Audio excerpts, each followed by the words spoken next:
चलिए अब अपना नेक्स्ट टॉपिक क्या है, AC circuit containing only inductor.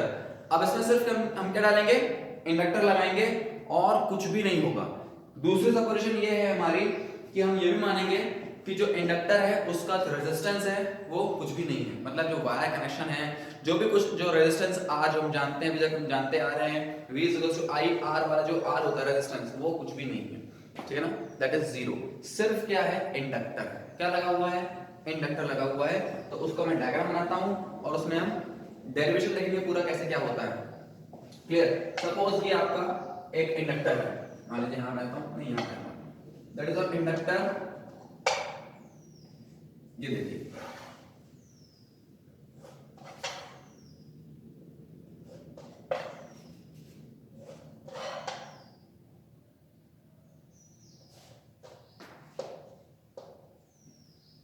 सी,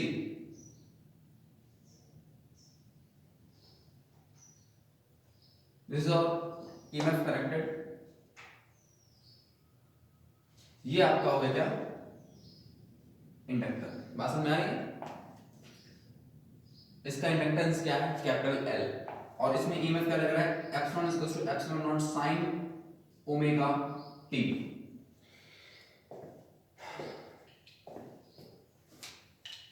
जब हमने इसको कनेक्ट कर दिया EMF को इससे, तो क्या होगा, करंट बढ़ेगा, बढ़ता चला जाएगा, कम होगा, बढ़ता चला जाएगा, कम होगा, क्योंकि ये अल्टरनेटिंग EMF है ना। तो जिसमें करंट हम प्रोवाइड कर रहे हैं वो अल्टरनेटिंग करंट है, तो करंट कभी बढ़ेगा कभी कम होगा। तो इसमें क्या होता है कि जब कभी भी किसी कॉइल से करंट अगर चेंज हो रहा हो, बढ़ रहा हो या कम हो रहा हो, तो वहां पे बैक EMF जनरेट हो जाता है। सेल्फ इंडक्टेंस यहीं से निकल के आता है ना, तो बैक EMF जनरेट हो जाता है, तो पता ही होगा। और बैक EMF जनरेट होगा वो इसको अपोज करेगा। सपोज आधी साइकिल में ऐसा हो सकता है, हाफ साइकिल में इस डायरेक्शन में हो सकता है, तो कैसा भी हो सकता है, बैक EMF जो रहेगा वो इसको अपोज करेगा। Let epsilon B is the back EMF of inductor. Clear not. तो सिंपल सी बात है, जो हमने यहां प्रोवाइड किया वही हमको यहां भी मिलेगा। तो जैसा हमने रेजिस्टर में किया था वैसे ही इसमें करेंगे अकॉर्डिंग टू किरचॉफ्स लॉ, जो भी आप बोल दीजिए। तो मैं बोल सकता हूं कि जो ये एप्सिलॉन है ये वो बैक EMF के बराबर होने वाला है। This is the first equation. और आपको बता दो आपकी जानकारी के लिए, जो बैक EMF होता है उसकी वैल्यू है di/dt। अब बात समझ में आ रही है कि नहीं आ रही। तो this is your back EMF, ये इसके इक्वल होने वाला है, ठीक है। एक तरीका और ऐसे समझने का जो ज्यादातर बुक्स में मेरे को मिलता है वो ये है कि इन दोनों का अगर मैं रिजल्टेंट निकालूं तो जो रिजल्टेंट EMF मुझे मिलेगा, और आप चाहे तो ऐसा भी समझ सकते हैं, रिजल्टेंट EMF जो मुझे मिलेगा वो क्या मिलेगा बेटा, देखो हम क्या प्रोवाइड कर रहे हैं, एप्सिलॉन प्रोवाइड कर रहे हैं, और बैक EMF जो है वो इसको अपोज कर रहा है। तो मैं बोल सकता हूं ऐसा, जो रिजल्टेंट मिलेगा मुझे वो यही मिलेगा ना, है ना। मैंने मान लिया 10 वोल्ट का जो है अप्लाई किया सपोज, और उसमें से 4 वोल्ट का मुझे अपोज मिला, तो कितना बचा, 6 वोल्ट बचा। तो ये वो है 10 - 4 कर रहा हूं, 10 - 4 कर रहा हूं, और रिजल्टेंट कितना निकल रहा है, 6 निकल रहा है। पास में आ रही है ना। तो यहाँ पे जो है ये ऐसा हो गया, ठीक है। अब आपको बता दूं कि इस वायर में कोई रेजिस्टेंस नहीं है, जैसे मैंने पहले बोला था आपको, ये हमारी क्या है, ये सपोजिशन है, ये हमारा असम्पशन है कि इसमें कोई और रेजिस्टेंस मौजूद ही नहीं है, R नाम की चीज है ही नहीं। तो जो हमारा ये रिजल्टेंट EMF बचेगा, मुझे ये बताइए इसकी वैल्यू कितनी होगी। अगर जो कि रिजल्टेंट EMF बच रहा है कि सिर्फ बचेगा IR, और R यहां पे कितना 0 है, तो I × 0 0, hence this resultant EMF is also 0। आप ऐसा भी समझ सकते हैं। तो अगर ये रिजल्टेंट EMF 0 हो गया तो हमारी 0 = एप्सिलॉन B निकलेगा आपका बैक EMF, मतलब एप्सिलॉन - एप्सिलॉन B = 0 निकलेगा। क्यों 0 निकलेगा? क्योंकि और कोई रेजिस्टेंस यहाँ मौजूद ही नहीं है। बात समझ में आ रही है? तो epsilon is equal to epsilon B हो जाएगा। अब आप लोग कुछ सोच रहे होंगे कि यहाँ पे ऐसे कैसे 0 हो गया ये? भैया मुझे बताइए, अगर कोई ईएमएफ यहाँ बच रहा है तो वो क्या होगा? वो क्या होगा? दैट इज आई आर होगा ना वो। और क्या हो सकता है भाई? इसका रेजिस्टेंस तो हमको पता चल गया, वो यहाँ पे आ जाएगा, है ना? दैट इज बैक ईएमएफ में आ जाएगा। और क्या होगा इस वायर का? इसमें जो रेजिस्टेंस होगा, जो मटेरियल का जो रेजिस्टेंस होगा, दैट विल बी आर ना। और वो कितना मान रहे हैं? 0 मान रहे हैं, तो दैट विल बी 0। तो इसलिए रिजल्टेंट ईएमएफ क्या होगा? 0 होगा। बात समझ में आ रही है? और अगर ये भी समझ में नहीं आ रहा है, अगर ये भी समझ में नहीं आ रहा है, तो आप किरचॉफ्स लॉ लगा सकते हैं, अकॉर्डिंग टू किरचॉफ्स लॉ। ठीक है, बात ही खत्म। अकॉर्डिंग टू किरचॉफ्स लॉ जो कहता है, क्या कहता है भैया? कि summation of all the EMF is equal to 0, या summation of all the potential difference is equal to 0, या फिर summation of all the potential difference is equal to the product of the, है ना, करंट एंड रेजिस्टेंस। बस इनको इतना जाना ही नहीं है, सिर्फ इतना समझिए कि summation of all the potential differences is equal to 0 in a closed circuit. तो ये क्लोज सर्किट है कि नहीं है? अब इसमें ईएमएफ कौन कौन से है बेटे? एक ईएमएफ ये आ रहा है ना, जो हमने दिया, और एक उल्टी डायरेक्शन में जा रहा है, वो ईबी हो गया। इसका समेशन क्या होगा? 0 होगा ना बेटा? हो गया, बात समझ में आ गई? तो अब ये इधर चला जाएगा, तो epsilon is equal to epsilon B. कुछ 3 कारणों से आप समझ सकते हैं। बात समझ में आ रही है ना? तो आपके समझ के ऊपर, आपको जैसे समझना है उसको। एप्सिलॉन की वैल्यू कितनी है? Epsilon not sine omega T, और इसकी वैल्यू कितनी है? L D I by D T. बात समझ में आ गई, है ना? ये आपने इलेक्ट्रोमैग्नेटिक इंडक्शन चैप्टर में पढ़ा होगा। अगर आपको ये समझ में नहीं आया, कैसे आए, तो मुझे कमेंट में बताइएगा, तो मैं इसका एक अलग से वीडियो बना के दूंगा आपको। आप क्लास 12 प्लीज इसमें फोकस करिए। अगर आपको नहीं समझ में आता तो मुझे प्लीज कमेंट करिए। चलिए, अब इधर पास देखिए, मुझे निकालना है करंट। आपको याद होगा पिछले वाले रेजिस्टेंस वाले मैंने कहा था मैं कुछ भी करूं करंट निकालने के लिए, तो मुझे निकालना है क्या? करंट। तुम करते हैं कुछ भी, तो ये आई निकालना है मेरे को। क्या निकालना है? आई निकालना है। यहां से इन सब से मेरे को कोई मतलब नहीं, मुझे सिर्फ आई निकालना है।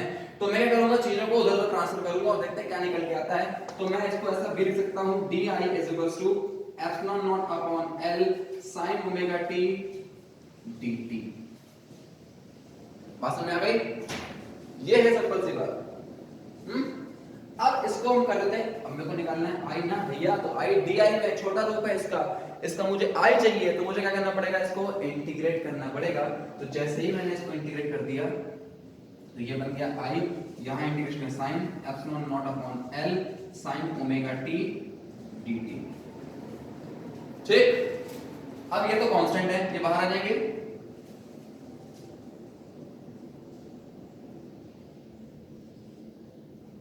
ऐसा बच जाएगा। अब सपोज लेट ये फंक्शन ऑफ फंक्शंस है, तो इसको अब देखते हैं कैसे इंटीग्रेट करते हैं। क्या होता है, जो बायो वगैरह लिए होते हैं उनको थोड़ा सा दिक्कत जाती है, इसलिए मैं पूरा बताता हूं। लेट, अब इसको देखो एक साथ हम इंटीग्रेट नहीं कर सकते, ठीक है ना? तो क्या करेंगे हम? इसको यू सपोज करेंगे, let u is equal to omega T. और इंटीग्रेशन में जब आप u सपोज करते हैं तो उसको भी डिफरेंशिएट आपको करना होता है, क्योंकि आपको यहाँ dt की वैल्यू भी निकालनी है du के रिस्पेक्ट में। देखिए सिंपल सी बात ये है कि आप अगर यहाँ पे u पुट करेंगे sin u हो जाएगा, तो यहाँ dt बस थोड़ी काम चलने वाला है आपका, इंटीग्रेशन थोड़ी ना हो पाएगा उसका। इंटीग्रेशन के लिए आपको यहाँ पे भी du चाहिए, अगर आप u ले रहे हैं तो। सपोज आपने इसको x किया, तो यहाँ पे भी dx चाहिए हमको, दैट्स इट। तो इसको मैं डिफरेंशिएट करूंगा विद रिस्पेक्ट टू टाइम, इसको भी डिफरेंशिएट करूंगा विद रिस्पेक्ट टू टाइम, ठीक है ना? तो ये हो जाएगा du by dt, और ओमेगा बाहर निकल जाएगा, dt by dt मतलब 1, सिर्फ बचेगा यहाँ पे ओमेगा। बात समझ में आ गई? और फिर उसके बाद dt की जगह हो सकता है क्या? du by omega. ऐसा ही है, ऐसे ही है, ठीक है? अब इसकी वैल्यू पुट कर दें यहाँ पे, फ्रॉम इक्वेशन सेकंड में देखिए क्या होने वाला है, I is equals to epsilon not upon L integration का साइन ओमेगा टी की जगह u पुट कर रहा हूं और dt की जगह पुट कर रहा हूं du बाय ओमेगा। अब ये ओमेगा जो है कांस्टेंट है, ये बाहर निकल सकता है, तो ये हो जाएगा epsilon not upon omega L integration of sine u du। अब ये शांति से इसका इंटीग्रेशन कर सकते हैं, कोई दिक्कत नहीं है हमको।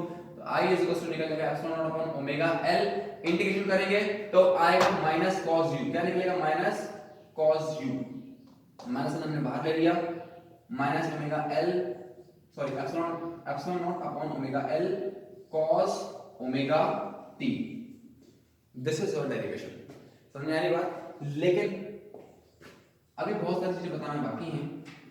अभी आप सिंपल एक बात देखिए कि यहाँ पे cos है ना, कोसाइन चल रहा है यहाँ पे और यहाँ पे साइन है, तो ये भेदभाव हो गया ना, हमको एक साथ लेकर आना है। कैसे करेंगे इसको?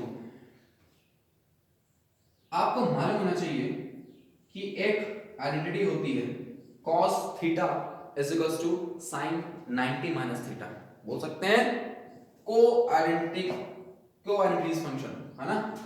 तो ये रहेगा साइन 90 माइनस थीटा की जगह यहाँ पे ओमेगा टी है, ऐसा हो सकता है, हो सकता है। अब याद करो जब मैंने फेजर डायग्राम में एक चीज बोली थी कि इनकी एंगुलर वेलोसिटी सेम रहनी चाहिए, किसकी किसकी, करंट की और इस ईएमएफ की। भैया ये ईएमएफ की तो एंगुलर वेलोसिटी ओमेगा पॉजिटिव है ही, लेकिन यहाँ पे तो नेगेटिव हो गई ना, क्या करें, इस नेगेटिव साइन के अंदर मल्टीप्लाई करना पड़ेगा। तो sine minus sine theta is equals to sine minus theta हो सकता है, मतलब ये थीटा जाके माइनस जाके मल्टीप्लाई हो जाएगा और आपका काम खत्म। तो जो प्लस है वो माइनस और जो माइनस है वो प्लस, ऐसा हो जाएगा। ठीक है, अब इस पूरी इक्वेशन को आप देखिए, इस इक्वेशन को मैं क्या ऐसे नहीं लिख सकता,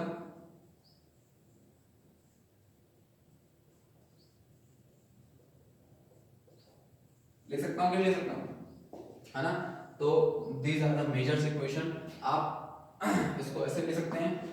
एंड एक चीज और ध्यान रखने वाली बात यह है कि आई नॉट को लिखा मैंने epsilon not upon omega L की जगह, है ना।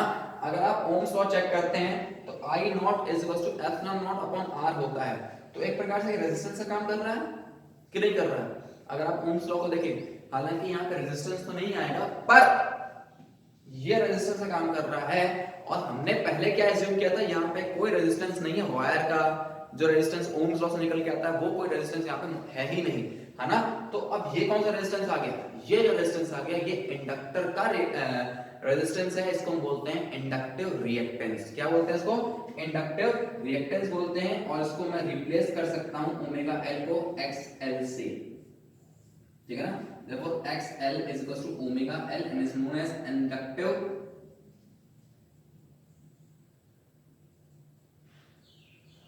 reactance। बात समझ में आ रही है? ये आपका डेरिवेशन अब खत्म हुआ, है ना। अभी चाहे तो इसमें बहुत कुछ है, XL में आप ये भी जोड़ सकते हैं, XL is equals to omega L, ये हमने लिखा हुआ है। इसको ले लीजिए आप, कौन सी इक्वेशन, मान लीजिए इक्वेशन नंबर 4 है सपोज, मैं भूल गया कौन सी इक्वेशन है, यस 3 के बाद 4 थी, सही है। इसको फिर दीजिए नाम, क्योंकि हम इसको 4 ले लेंगे, फिर आगे जाके हॉच पॉच हो जाएगा, इसलिए this is our 5th equation, ठीक है ना। अब हम जानते हैं ओमेगा क्या होती है, एंगुलर वेलोसिटी होती है ना, that is displacement upon time. पूरी एक साइकिल के लिए मैं अगर लिखना चाहता हूं तो पूरे साइकिल के लिए मान लीजिए टाइम कितना लग रहा है, कैपिटल T, और पूरी साइकिल के लिए थीटा कितना लगेगा, 2 पाई। होगा ना बेटा। अभी पिछले वाले में हमने करा था, ये इक्वेशन बनाई थी कि सॉरी वेव बनाया था ऐसा वाला, तो कि 0 से लेकर पाई तक 2 पाई तक क्या था ना हमने 360 डिग्री पूरा घूमेगा, एक साइकिल हो गई पूरी। कौन घूम रहा है 360 डिग्री, आपका कंडक्टिंग कॉइल घूम रही है, किसके अंदर घूम रही है, मैग्नेटिक फील्ड के अंदर घूम रही है, तभी तो जनरेट हो रहा है करंट, है ना। तो अगर ये पूरा 360 डिग्री घूमेगा तब तो बेटा एक साइकिल होगी आपकी, दैट इज 2 पाई। समझे बात को, एक साइकिल के लिए 2 पाई, और उसको टाइम कितना लग रहा है, हमने मान लिया कैपिटल टी, आप स्मॉल टी ले सकते थे, लेकिन एक साइकिल के लिए कैपिटल टी लीजिए, आपको भी सहूलियत रहेगी। ठीक है, ओमेगा की जगह क्या लिख सकता हूं मैं, ओमेगा की जगह क्या लिख सकता हूं मैं, ओमेगा की जगह मैं लिख सकता हूं 2 पाई बाय टी लिख सकता हूं, है ना। तो omega is equal to what, 2 pi by T. इसको चाहूं तो ऐसे भी लिख सकता हूं मैं, इनटू 1 अपॉन टी, और 1 अपॉन टी क्या कहलाता है, that is frequency, small F. अगर आपको याद हो तो फ्रीक्वेंसी का मतलब ये होता है कि एक सेकंड में कितनी साइकिल्स बनी, एक सेकंड में कितनी साइकिल कंप्लीट हुई, तो दैट इज ऑफ फ्रीक्वेंसी, और इसको बोलते हैं 1 अपॉन टी के बराबर, that is small F, 2 pi F के बराबर होता है। और अब ये ओमेगा की वैल्यू मैं पुट करने वाला हूं यहां पे, तो xl इज इक्वल टू हो जाएगा 2 पाई fl। बात आगे समझ में कि नहीं आई, आ गई बात समझ में, that is your 6th equation. अब इससे एक बहुत ही शानदार चीज निकल के आती है सामने, आपके सामने ये कांस्टेंट है 2 और पाई, एल भी कांस्टेंट है, दैट इज इंडक्टिव, है ना, इंडक्टेंस सॉरी, और जो ये एफ है ये फ्रीक्वेंसी है, ये चेंज हो सकती है। तो आपका जो XL है वो मैं बोल सकता हूं डायरेक्टली प्रोपोर्शनल है F के, मतलब जितनी ज्यादा फ्रीक्वेंसी रहेगी उतना ही ज्यादा इंडक्टर का रेजिस्टेंस बनेगा, इंडक्टर का जो अंदर का रेजिस्टेंस वो बनेगा। मटेरियल रेजिस्टेंस की बात नहीं कर रहा हूं मैं, इंडक्टिव रिएक्टेंस की बात कर रहा हूं मैं, जो कि डिपेंड करता है ओमेगा और एल पे। तो जितना ज्यादा आपका फ्रीक्वेंसी रहेगी उतनी ज्यादा क्या रहेगी, इंडक्टिव रिएक्टेंस रहेगा। बात समझ में आ रही है कि नहीं आ रही। तो एसी करंट्स में फ्रीक्वेंसी होती है, और फ्रीक्वेंसी का ज्यादा होंगी तो इंडक्टिव रिएक्टेंस भी बेटा ज्यादा होने वाला है। लेकिन अगर मैं बात करता हूं फॉर डीसी करंट, लो भैया डीसी करंट में फ्रीक्वेंसी कितनी होती है, डीसी करंट में फ्रीक्वेंसी होती है 0, उसमें कोई फ्रीक्वेंसी वगैरह नहीं होती है ना। तो अगर फ्रीक्वेंसी 0 है तो इंडक्टिव रिएक्टेंस कितना होगा, वो भी 0 ही होगा ना बेटा, क्योंकि अगर F बढ़ेगा तो XL बढ़ेगा, और F अगर 0 हो गया तो XL भी 0 हो गया।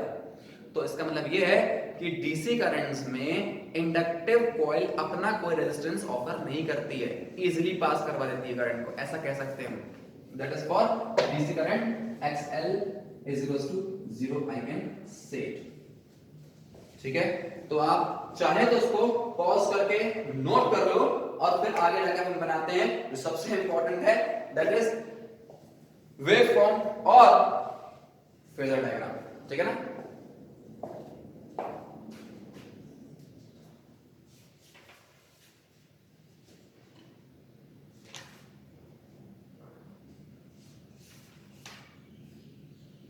चलिए,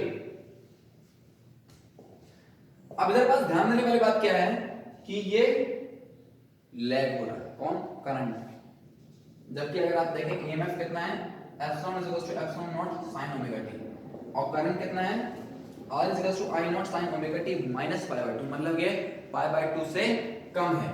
तो अब इसको मैं रब करके इसका डायग्राम बनाता हूं।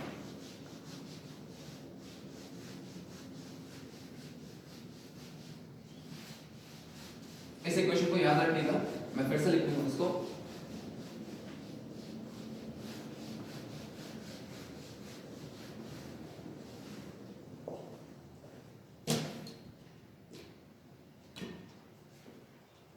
इक्वेशन एक ये है और एक ये है, यहां पे फेज एंगल कितना है, 90 डिग्री, है ना।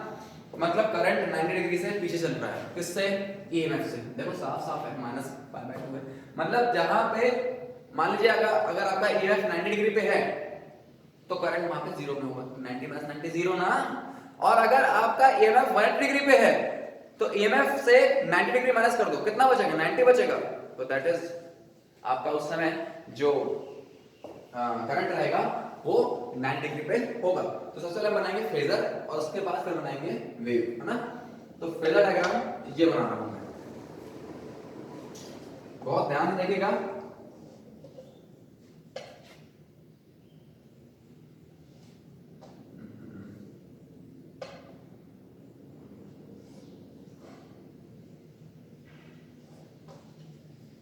ये मान लीजिए आपकी एक्स एक्सिस है और ये फिर वाई एक्सिस छोटी हो जाती है हमेशा, इसको बड़ी करेंगे, ये वाई एक्सिस हो गई। बात समझ में आ गई? अब सबसे पहले मैं हमेशा की तरह एप्सिलॉन का ही काम करने वाला हूं। तो एप्सिलॉन जो है वो मैंने ऐसे बना लिया, देखिए, अगर बुरा नहीं मानो तो ऐसा बना देते हैं, ये ठीक है। इसका मैग्नीट्यूड कितना है? एप्सिलॉन है। अगर आप इसको यहां प्रोजेक्ट करोगे वाई एक्सिस में तो आपको एप्सिलॉन की वैल्यू मिलेगी।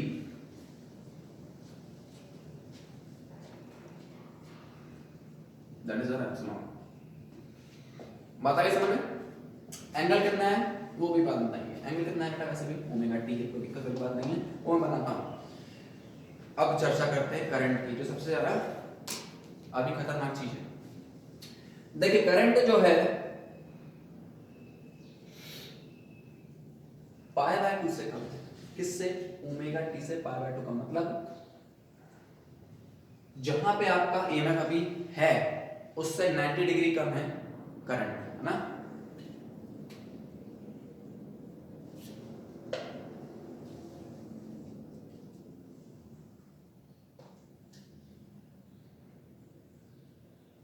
ये हो गया आपका करंट, ठीक है ना?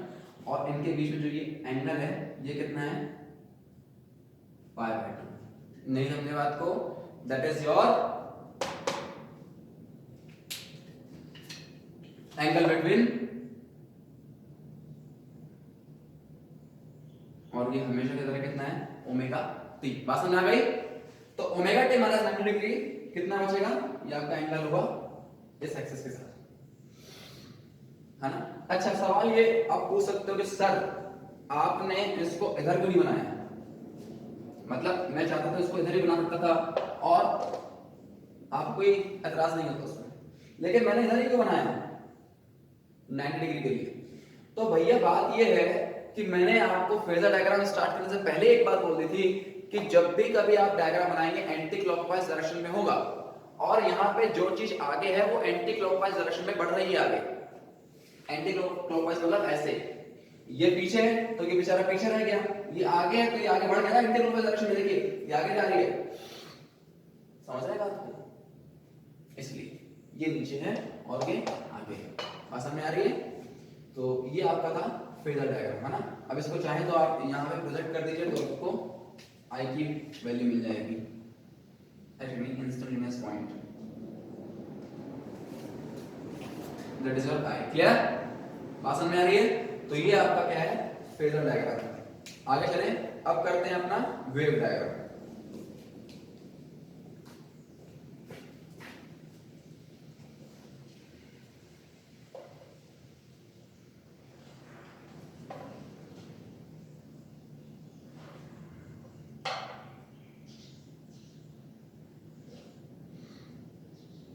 ये मान लीजिए एक्स एक्सिस है आपकी और ये क्या है? दैट इज वाई एक्सिस, ठीक है? शुरुआत में फिर एप्सिलॉन से ही करूंगा और इसकी साइन वेव कुछ इस प्रकार से बनी है।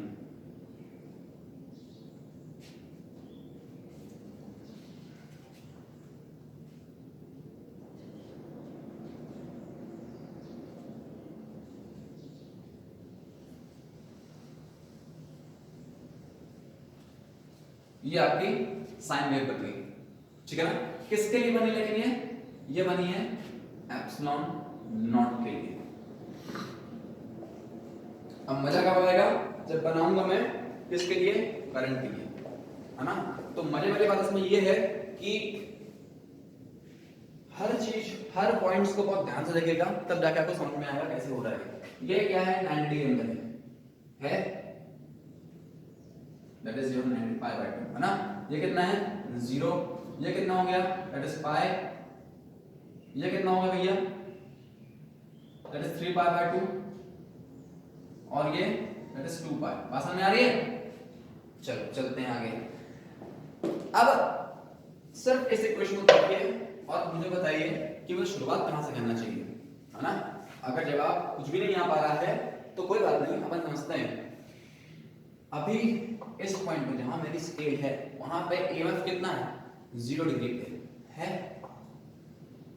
और हमेशा इस इंडक्टर वाले में करंट जो है वो 90 डिग्री कम है किससे, ईएमएफ से।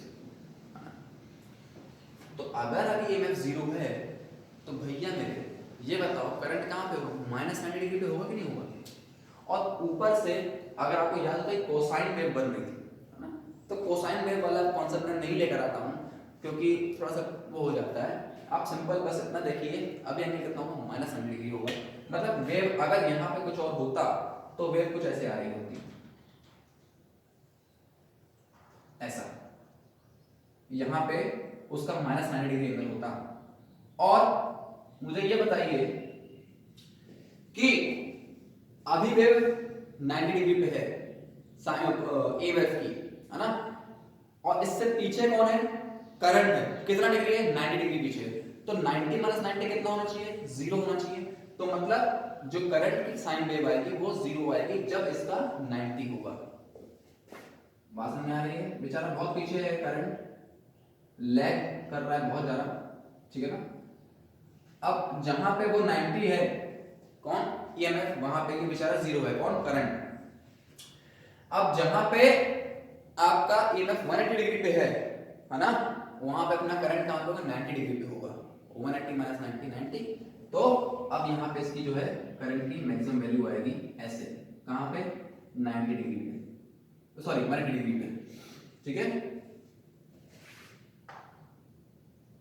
और फिर क्या बोलते हैं इसको, जब आपका ईएमएफ जब 270 डिग्री पे है तो करंट कितना होगा, -90 कर दीजिए, कितना, 180 डिग्री पे, तो ये 180 डिग्री पे करंट होगा, देख लीजिए, दिख रहा है आपको। और जब वो क्या बोलते हैं 2 पाई पे होगा ईएमएफ, तो आपका करंट जो है वो कितना हो जाएगा, that will be in 270 degree. और इस प्रकार से जो है वो चलता चला जाएगा। तो इसको मैं और डार्क कर देता हूं ताकि अच्छे से बन जाए। देखिए आपकी ड्राइंग अच्छी होनी चाहिए तो आपका डायग्राम भी अच्छा बनेगा। आप इसकी प्रैक्टिस करेंगे तो आ जाएगा, डॉट्स बना के करेंगे तो आसानी रहेगी। मेरे जैसी ड्राइंग अगर आप करेंगे तो नहीं बना पाएंगे क्योंकि मेरी ड्राइंग बहुत अच्छी नहीं है, कोशिश बहुत करता हूँ बस, ठीक है। तो ये था आपका जो है वेव फॉर्म। कोई चीज अगर समझ में नहीं आई हो तो प्लीज मुझे कमेंट बॉक्स में बताइए, इसकी पीक वैल्यू है that is I not, clear not. तो ये था आपका wave form when the circuit containing only inductor passing by alternating current.